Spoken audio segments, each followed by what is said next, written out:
शक्ति, मां शक्ति, मां शक्ति।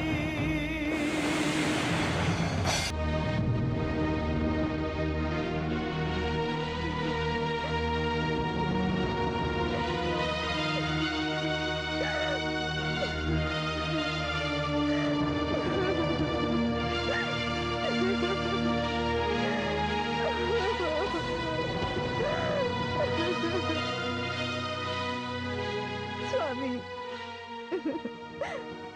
स्वामी होनी होकर रहेगी, इस पर मुझे पूरा भरोसा था और वही हुआ। स्वामी, आपने हमारे साथ साथ समस्त असुर जाति को श्रीहीन कर दिया। अब हम असुर लोगों का भविष्य अंधकार में है। नहीं महारानी, ये नहीं होगा, कदापि नहीं होगा।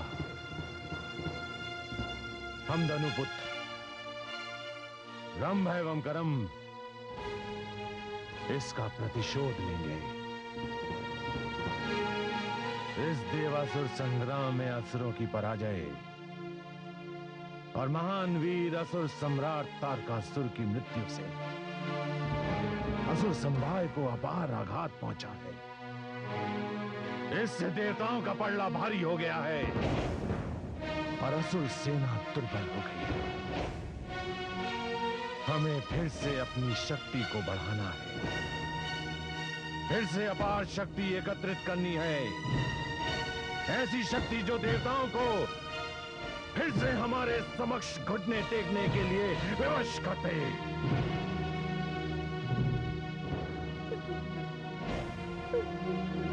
मैं रंभ, मैं करम, हम दोनों भ्राता महान वीर असुर सम्राट तारकासुर के मृत्यु शरीर को छूकर प्रतिज्ञा करते हैं कि असुरों की खोई हुई प्रतिष्ठा को पुनः स्थापित करेंगे, फिर देवताओं को पराजित करेंगे और इसके लिए, इस लक्ष्य की प्राप्ति के लिए हम ऐसा घोर तप करेंगे कि विधाता को हमें हमारा मनचाहा वरदान देने के लिए बार-बार होना पड़ेगा और हम अपनी प्रतिज्ञा की पूर्ति के लिए हम अभी और इसी समय तपस्या हेतु प्रस्थान करते हैं।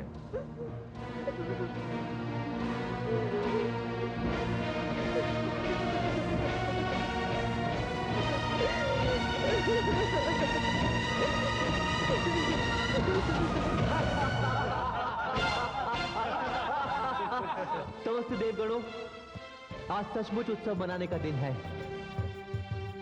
तारकासुर के कारण हम सब वर्षों तक ग्रहहीन होकर एक स्थान से दूसरे स्थान पर भटकते रहे।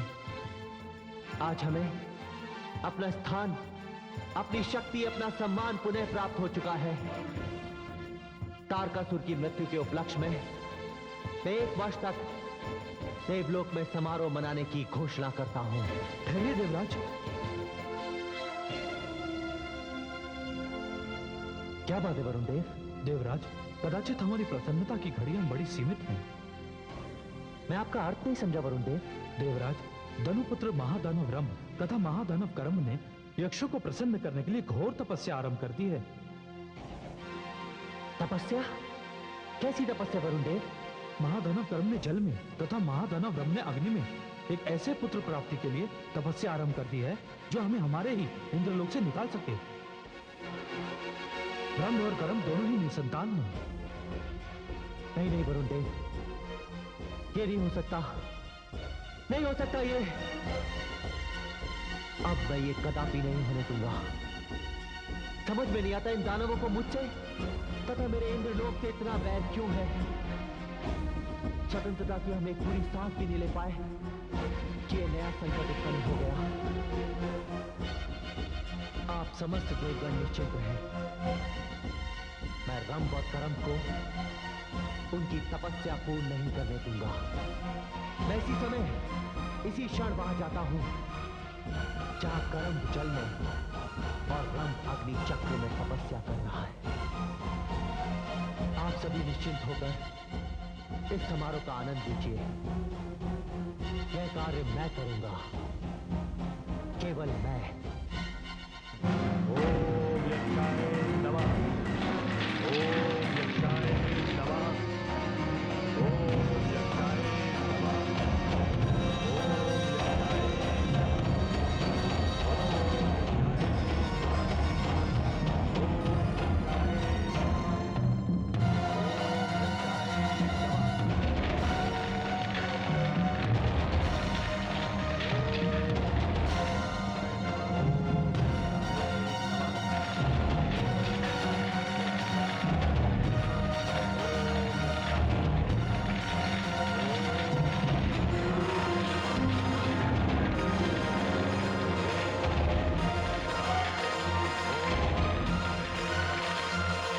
चक्र एवं जल चक्र द्वारा यक्ष देवता प्रसन्न होकर तुम दोनों को मनचाहे पुत्र का वरदान दे सकते हैं।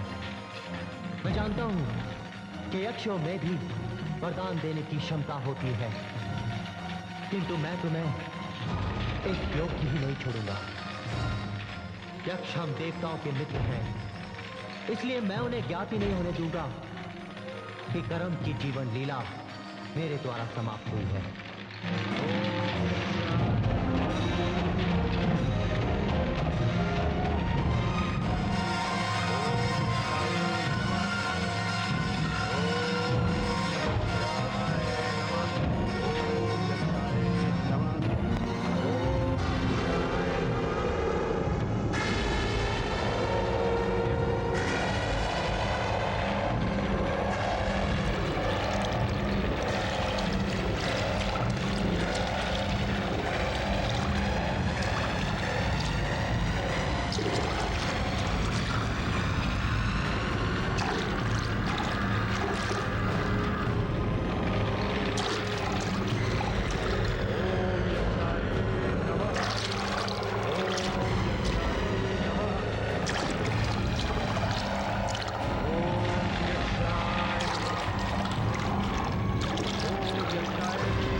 राधाकरम, ये कैसा अन्याय है? कितनी कायरता से मेरे भ्राता का वध किया गया। मैं जानता हूं इसमें किसी ना किसी देवता का हाथ है, क्योंकि इस ताल के जल में आज से पहले कभी ग्रह देखा ही नहीं गया। मेरे भ्राता ने समस्त असुरों एवं दानव समुदाय की सुरक्षा का भार अपने कंधों पर लिया था। और आज वो मेरे सामने मृत्यु पड़ा है। ये दृश्य देखने से तो अच्छा था मैं अपने प्राण त्याग दूं।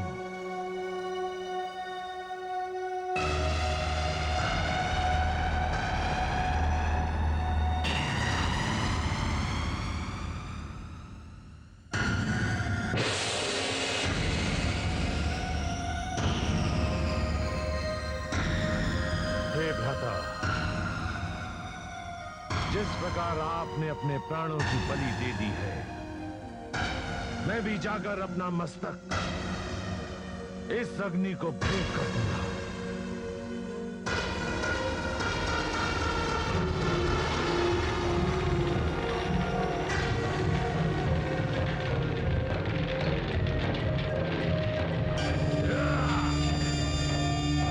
नहीं महावीर रम, ऐसा मत करना। क्यों ना करूं? आप जो भी हैं, मुझे ऐसा करने से ना रोकिए। हे महावीर, मैं अग्निदेव हूं। अग्निदेव? अभी अभी किसी देवता ने मेरे भ्राता करम्ब की हत्या कर दी है और आप मुझे आत्मघात करने से रोक रहे हैं। इस छल का कारण? नहीं महावीर, मेरी बातों में कोई छल नहीं है। मैं अग्नि का देवता हूं। मैं न छल कर सकता हूं, न छल सहन कर सकता हूं। लोग पवित्रता की सौगंध मेरे समक्ष खाते हैं। कोई भी यज्ञ मेरे बिना हो ही नहीं सकता। इसलिए तुम मुझ पर अविश्वास ना करो। अविश्वास ना करूं तो और क्या करूं? मेरा विश्वास करो महावीर, मैं तुम पर प्रसन्न हो गया हूं। यद्यपि तुम किसी और का आवाहन कर रहे थे, तुम क्रोध में आकर मुझे अपना शीश दान करने जा रहे थे। हे महावीर, आज तक अनेकों प्रकार की सामग्रियां मुझे भेंट में दान की गई हैं, किंतु किसी ने भी अपना शीश मुझे समर्पित नहीं किया। तुम संसार के पहले व्यक्ति हो और यही मेरी प्रसन्नता का कारण है। इसलिए मैं तुमसे प्रसन्न हो गया हूं। तुम मुझसे वरदान मांगो। मैं जानता हूं कि तुम ये तपस्या संतान की प्राप्ति के लिए कर रहे थे।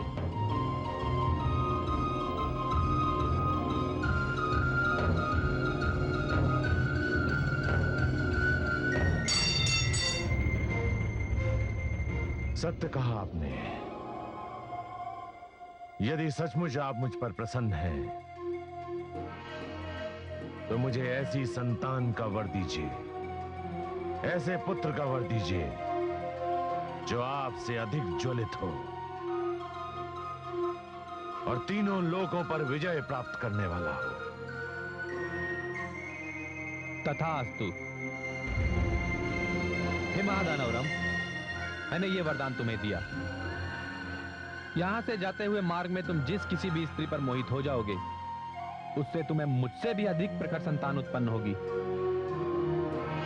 वो तीनों लोगों में विजय प्राप्त करेगी।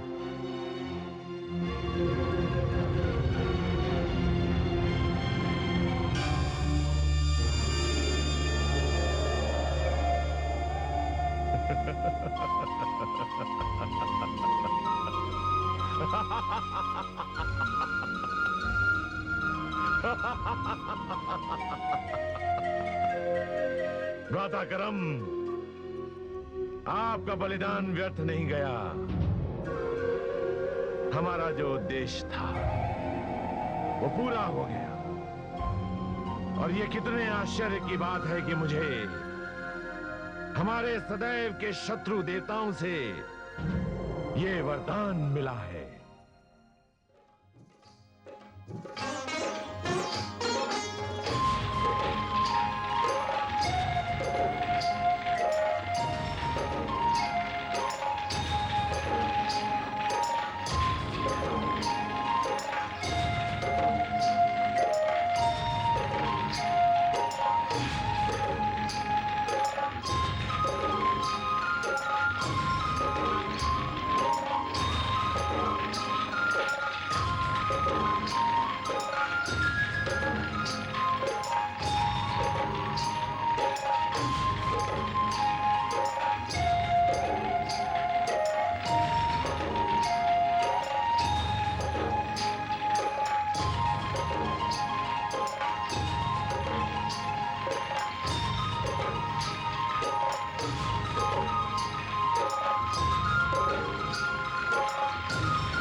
सुंदरी, क्या नाम है तुम्हारा?